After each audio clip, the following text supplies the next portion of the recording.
Welcome back to the Far Middle Podcast. I'm Nick DeOlius, serving as your host, and delighted to be with you this week.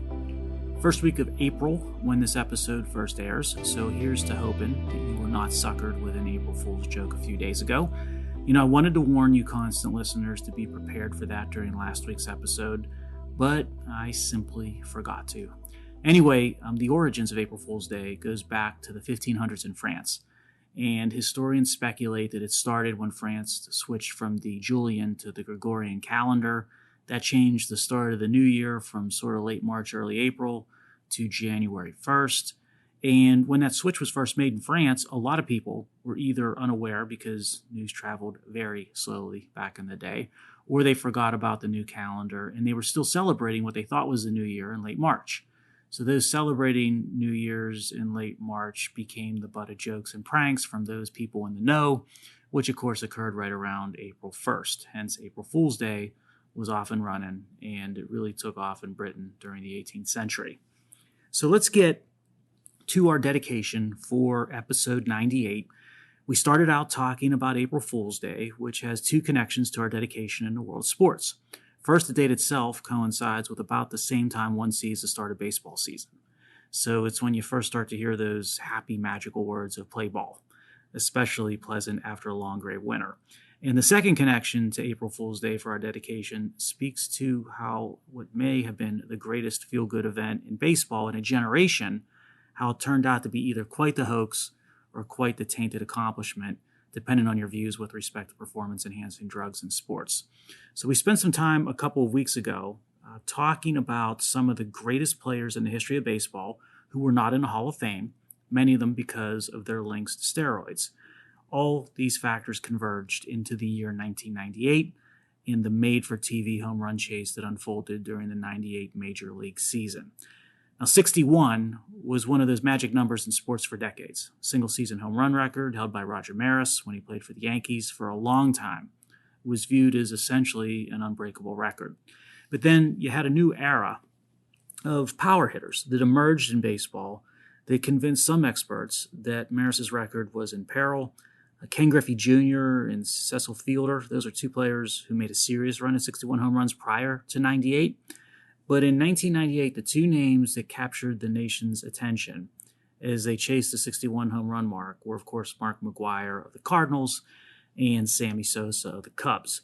And back and forth they went all season long. McGwire started out hot and basically sustained a home run pace that had him beating the record for effectively the entire season. Sosa, he started out slower, but he went on an epic tear of home runs in the month of June. And by the time you got to early August, both McGwire and Sosa, they were neck and neck, and they presented a serious threat to the Roger Maris record.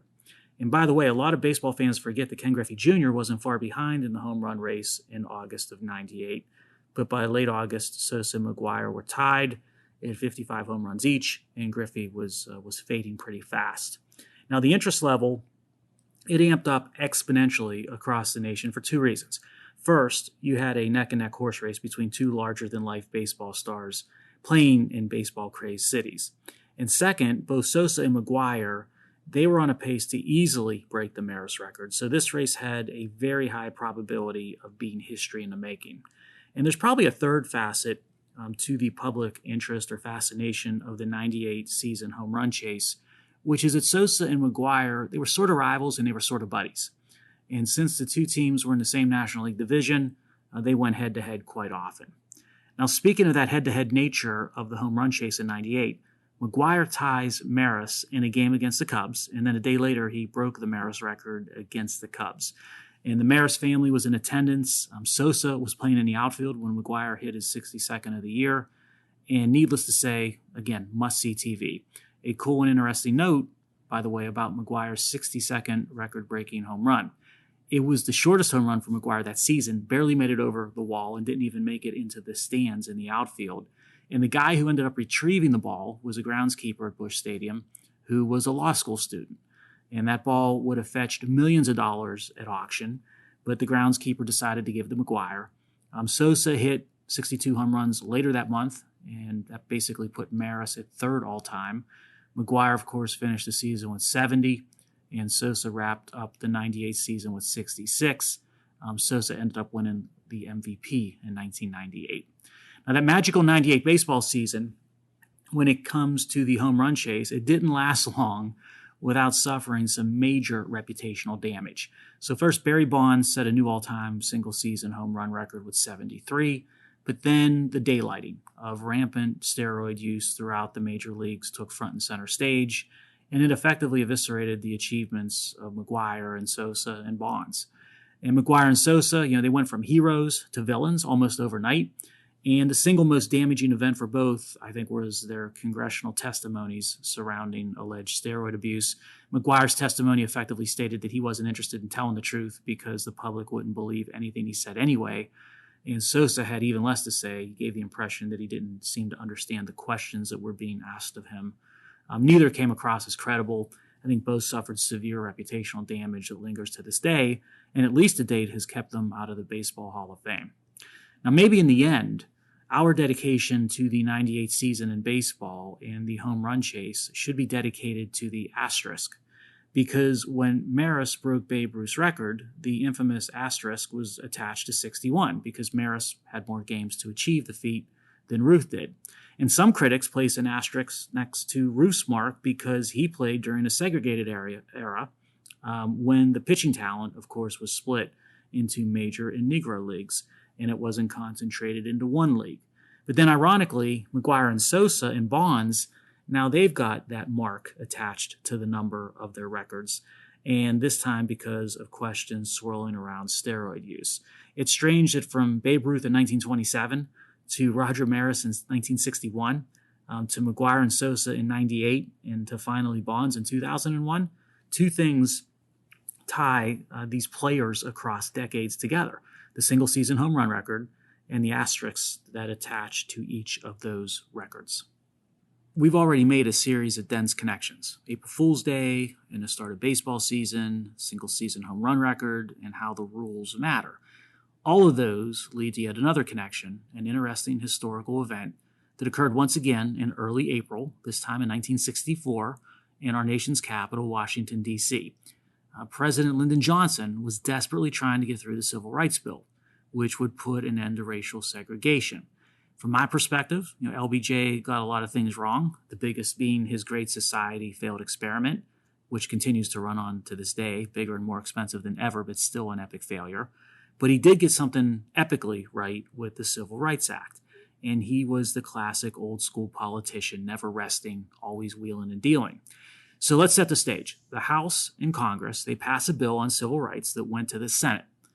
Now, Johnson knew in the Senate the bill was going to face some fierce opposition from Southern senators, and this is where our connection to rules comes into play.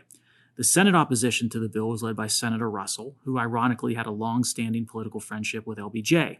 But on civil rights, Russell and Johnson, they were on opposite ends of the spectrum, and only one is going to be able or would be able to prevail in this instance.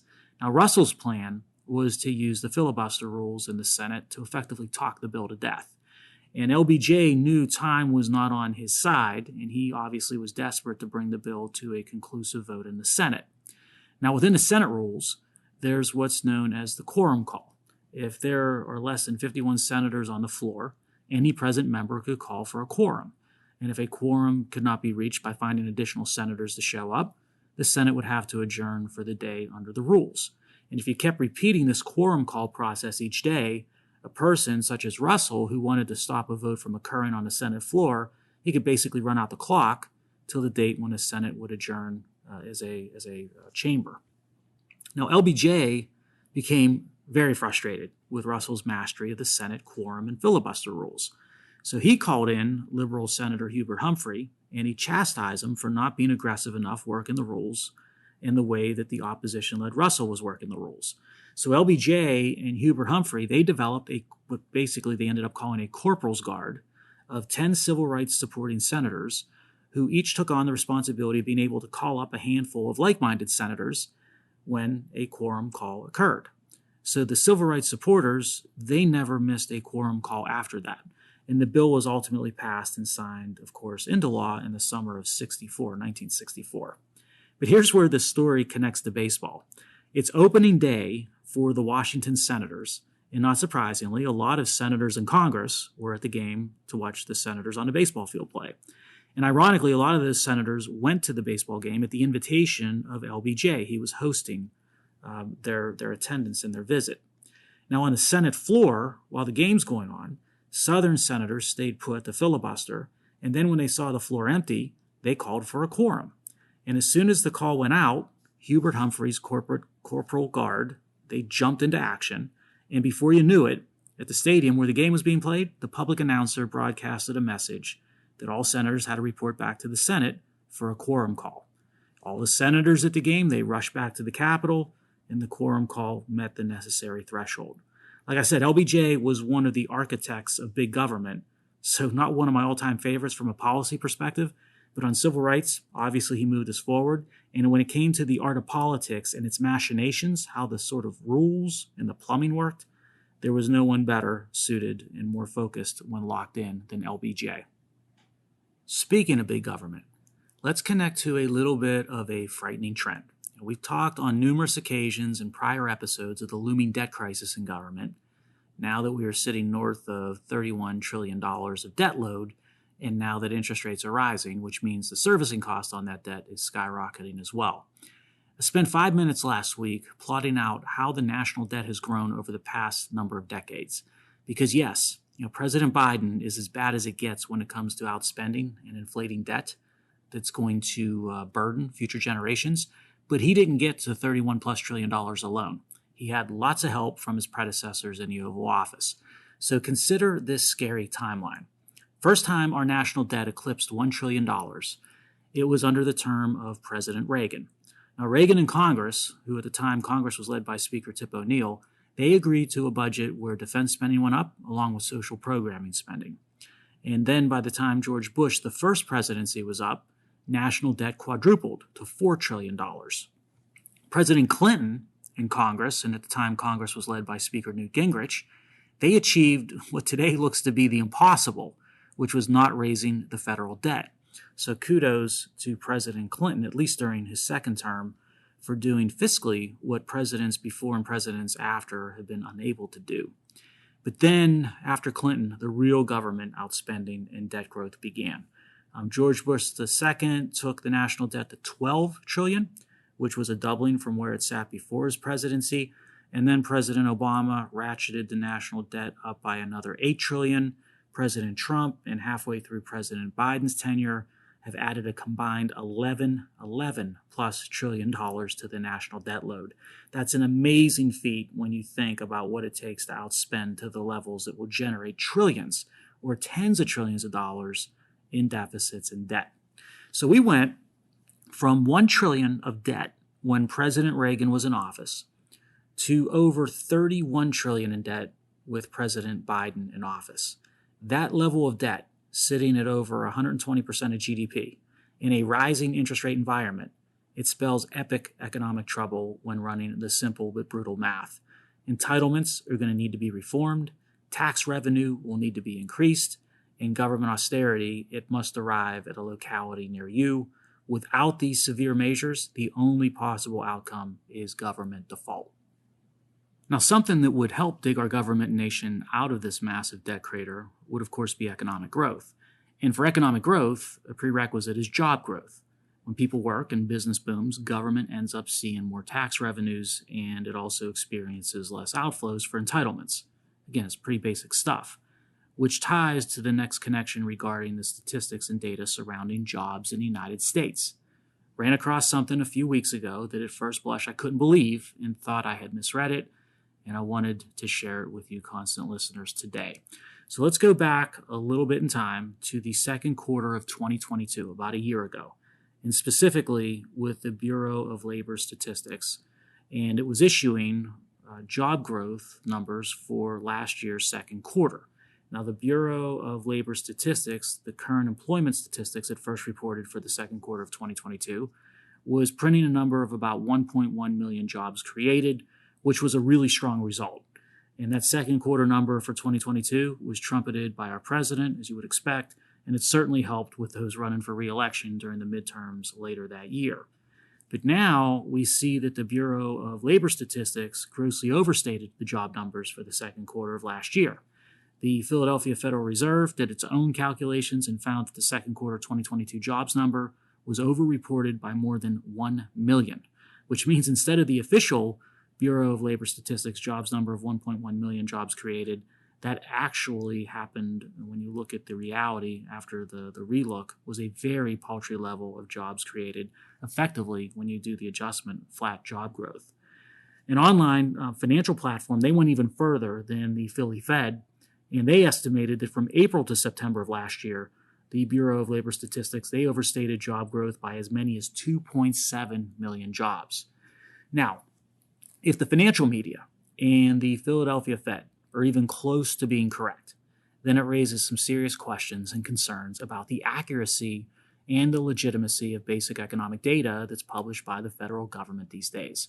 The United States federal government is not the same as the Chinese Communist Party. And when the Chinese government reports GDP or other economic data, one's always going to take it with a grain of salt because you realize, you understand that those data are there to serve as nothing more than state propaganda. But with the United States federal government and its economic data reporting, one has always assumed a high level of rigor and accuracy that accompanies the published metrics, which has earned, I guess, a certain level of legitimacy and trust when it comes to the data. But when you start to see these gross inaccuracies and wild swings in something as fundamental as job creation numbers, it's not going to take long for a reputation for legitimacy that took decades to build to come crumbling down quickly. It's what they say about reputations, years in the making for a good one that can be ruined in a heartbeat. And speaking of government's accuracy in reporting data in the state of government finance, let's connect to the topic of where the balance sheet and income statement of that business that we call the federal government is sitting today and where it's heading in the near future. The Congressional Budget Office, or CBO, released its latest budget and economic outlook sometime around mid-February. The picture was not a pretty one. Projections show rapidly deteriorating fiscal health, which is being driven by recent legislation and rising interest rates. There's not a storm brewing as much as there is a storm currently underway. Now, government debt to GDP ratio is going to continue to grow in the coming decade, especially if Congress extends expiring tax credit and spending provisions. And if recent history is any indication, extensions of those provisions, they are a certainty. The CBO also added nearly $3.5 trillion of new deficits to the forecast. That's $3.5 trillion more debt added to the next 10 years than what the CBO projected just 9 months prior. And most of that additional debt was driven by a substantial increase, 20% increase, in deficit spending. CBO is projecting a U.S. budget deficit of nearly 6% of GDP over the next 10 years. That level of 6% of GDP for budget deficit and the increase that represents from prior projections, that's atypical. That is anything but normal. That's quite unusual. And federal spending is projected to remain significantly higher than the long-term average, which is the main driver of the increase in projected annual budget deficits in addition to the government debt load. And one of the biggest takeaways from the CBO updated projections for the next decade was that interest costs and mandatory spending, they were the largest drivers of federal spending increases. So in other words, interest expense and mandatory spending are increasing each year, taking a bigger and bigger bite of GDP. And discretionary spending, it's actually flat relative to GDP, or at least is projected to be flat over the next decade. So you take away all these metrics with respect to where we currently are at with the state of the federal government's financial health and where CBO is projecting it will head in the coming decade. And you reach a conclusion I mentioned earlier, which is something has to give. And that brings us to yet another connection, which is the squeeze play, to use a baseball term, that the federal government finances are already trapped within. If you assess the makeup of federal spending generally and holistically, you'll see three large buckets that constitute the total spend each year. Now, the largest bucket by far, and it's not even close, constant listeners, is mandatory spending. It's north of $4 trillion a year. Now, what's in that mandatory spending bucket? Some monsters. You got Social Security, you got Medicare, Medicaid, and of course interest expense, and those are the four biggest.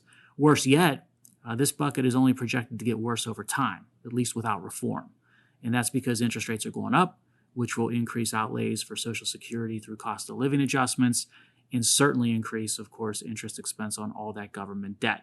So outside of entitlement reform, this monster of a bucket of federal spending is only going to get larger and larger. Now, the second bucket of spending is defense.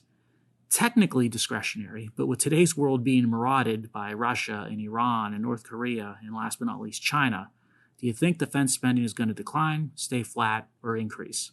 Yeah, defense spending might be discretionary, but that discretion, looking into the next decade, seems to be pointing towards increased, not decreased outlays. Now, the third and final major bucket of federal spending, it's non-defense discretionary. And by the way, defense discretionary and non-defense discretionary spending, they're about equal. They're about the same levels at $800 billion per year. In other words, that first bucket of mandatory spending, it's over 5 times the size of either defense discretionary or non-defense discretionary spending. Sort of puts everything in perspective. Now that you've seen and understood sort of the magnitude of these 3 buckets that constitute federal spending each year, you can appreciate the squeeze play. Government debt is too high of a level already, so budgets have to be balanced at a minimum, or better yet, we need to start generating budget surpluses to start paying down all that debt and to start being able to cover increased interest expense on that debt from rising interest rates. But to do that, you can only squeeze so many more tax dollars out of value creators, which means inevitably you're going to have to cut spending. But non-defense discretionary spending is a small piece of the overall federal government spending puzzle. And it's not going to be easy or advisable to cut defense spending in this day and age. That means the so-called mandatory components of spending, $4.1 trillion worth a year, has to be brought in line. And that's going to be painful when you consider what constitutes that bucket. Again, Social Security, Medicare, Medicaid, and various forms of income support. But there's no way around it. To ignore it or to avoid it due to its unpleasant nature, that's a failure of not just leadership, but it's also a failure to accept mathematical reality. Austerity in the arena of government spending is coming, constant listeners. It's the only way out of this mess short of government default, which I suppose represents an even worse version of austerity when you think it through. Now, speaking of the unpleasant nature of austerity and entitlement reform, it's not going to be easy, and no one should kid themselves to anything different than reality. A current example of just how painful entitlement reform can be brings us to our next connection, which is the situation in France regarding retirement age of workers. France has embraced a much more socialist approach to economy and government over the years compared to the United States, so it's not surprising that the French government is facing a tougher fiscal situation than even we are. And the current retirement age to enjoy a full pension in France is 62 years. French President Macron wants to raise that age to 64 years and have it fall in line or move toward most of the rest of Europe. And by the way, the United Kingdom has an even higher retirement age than 64 years, which is at 66 years old. So even a modest increase in retirement age by 2 years, it's set France ablaze, literally. Trade unions have protested, and in some instances, those protests have turned violent. 240 protests across the nation and 1.4 million protesters based on one count. I'm sure that's growing. Paris at times looks more like a war zone than a capital city. And this all goes to show that even modest entitlement reform is going to be extremely unpopular and very challenging, even under dire fiscal conditions that you see in the West.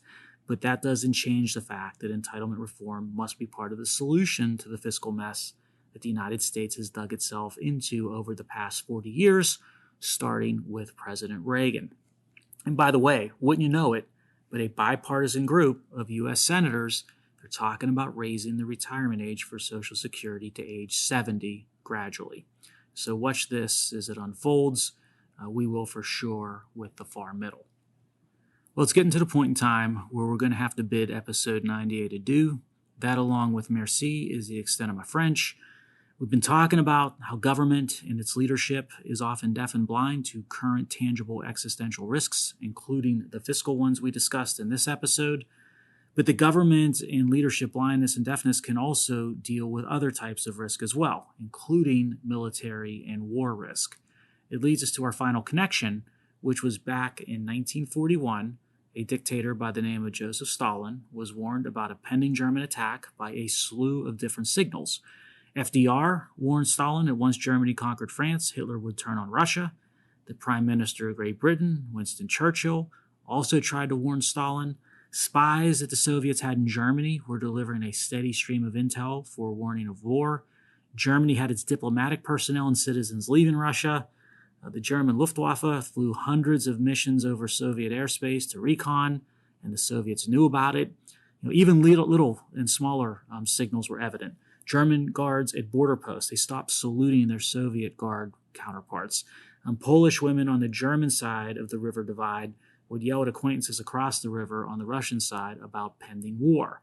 But Stalin wouldn't listen. He remained largely unconcerned.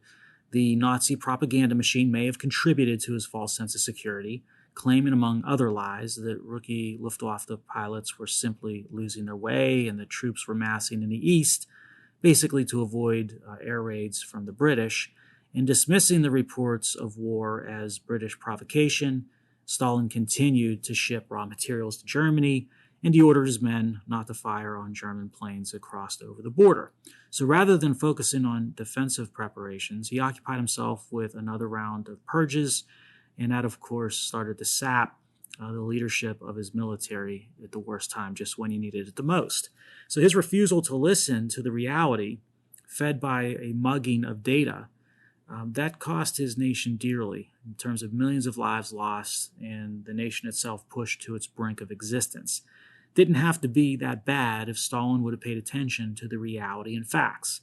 Now, with our government's fiscal mess, we hope it's not a matter of millions of lives at stake, of course, but in some way it is, because if we don't fix this mess, millions of lives will certainly be materially impacted for the worse. So let's demand that our leaders wake up, accept the reality, and start leading on a path forward. This isn't some April Fool's joke. This is the far middle. Talk next week.